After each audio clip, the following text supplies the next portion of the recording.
If there's one thing I like, it's a damn good 80s, 90s arcade beat 'em up. Final Vendetta for the PS4 takes a modern approach with a retro feel, but is it any good? Let's have a little look. If you're old enough to remember the arcades in the good old days, then you may remember beat 'em ups everywhere. Final Vendetta kind of takes a mix of some of those old games like Violent Storm, Vendetta and Final Fight, and you'll see some similarities along the way. Claire's sister has been kidnapped by the Syndicate gang, which is the in thing to do in these games. They did it in Streets of Rage 2 with Adam, Jessica in Final Fight, Marion in Double Dragon, and April O'Neil in every fucking Teenage Mutant Ninja Turtles game. You have 3 characters to choose from. They are Claire, Duke and Miller. The display is much the same as any other game of this type. Your health, score and lives are displayed in the top left, along with the enemy's health bar below that, and your special meter is in the bottom left. Each character has a unique moveset. There's a standard flurry attack with a series of punches, kicks, jump kicks and special moves. Pressing jump and attack will perform a special move that will get you out of a tight spot, but this will take some of your special meter away.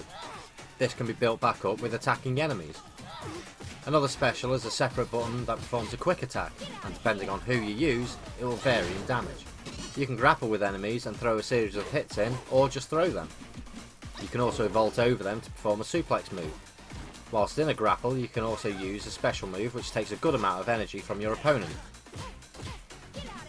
If for example you're using Miller, then you perform Backbreaker, which is very effective for wiping energy off enemies.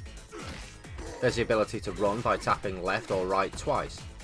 This didn't have much use in the game for me, except when adding an attack on the end of it. You can also double tap up or down to shift quickly in that direction.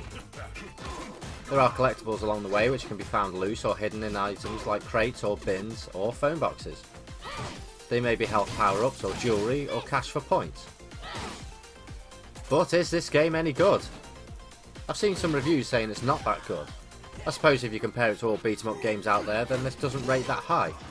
But I found it to be an enjoyable game.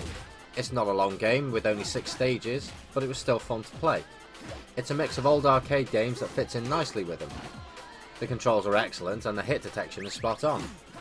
The pixel art is great too, and the characters can be compared to old arcade games.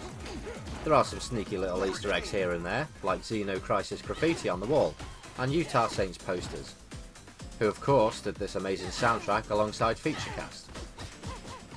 The levels all look fantastic and resemble scenes from the original arcade games such as the docks and the subway, and they also threw in an elevator stage.